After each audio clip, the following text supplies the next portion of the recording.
You did. You know, there's a major piece of legislation making its way through the House of Lords. It's called the Police Crime and Sentencing Bill, and it contains major new powers for the police to curb protests. They include fines of up to £2,500 for those who refuse to follow police instructions. So joining me in the studio to discuss this in more detail is Jeremiah Igunnubole, legal counsel at the Alliance Defending Freedom. Hi. Jeremiah, welcome. Thank you. I can't believe I got your name right. I've been practising and singing it as well, so I got it right. It flowed perfectly. Thank you very much. I shouldn't draw attention to it. I should just move on. So, Jeremiah, so talk to me about what is it in this particular bill that is not acceptable as far as you're concerned? Well, just to take a step back, what we have here is a bill that sits very uncomfortably with British law and tradition, which essentially kind of cements freedom of speech in our understanding of how we relate to one another. So, you know, freedom to speak inoffensively is not worth having. And likewise, freedom just to say things that people want to hear is not freedom at all.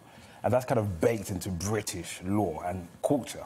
And so what this bill does, and there's kind of three broad areas of concern. The first one is police officers have the power to essentially curb protest and speech in public spaces if it, for example, causes serious unease. Right. Now, I don't know about you, I feel uneasy by many things I see every day. So that's a really broad word and phraseology to have in the bill. The second thing is that it gives the Secretary of State the power to essentially define the ambit of criminality in the future. What does that mean? So, well, what that means is that she has the power to impose regulations to set out what serious disruption means in the future. Now, that might sound okay in terms of when it meets the ear originally, but the issue is we don't know where the criminal law will go because right. she has unilaterally the power to define where, you know, what is a crime and what's not a crime in the future. Right. And so, again, that oversteps meaningful debate in Parliament. It can't. There's a real question here of accountability.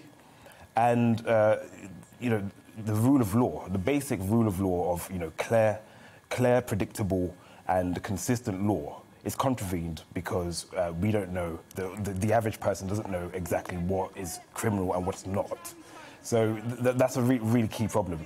And the third thing, and this is for me the major thing in the bill, it doesn't have a clear protection of free speech. Now, the government have pitched this bill as saying we need to update public order legislation because it hasn't been changed for the last 35 years.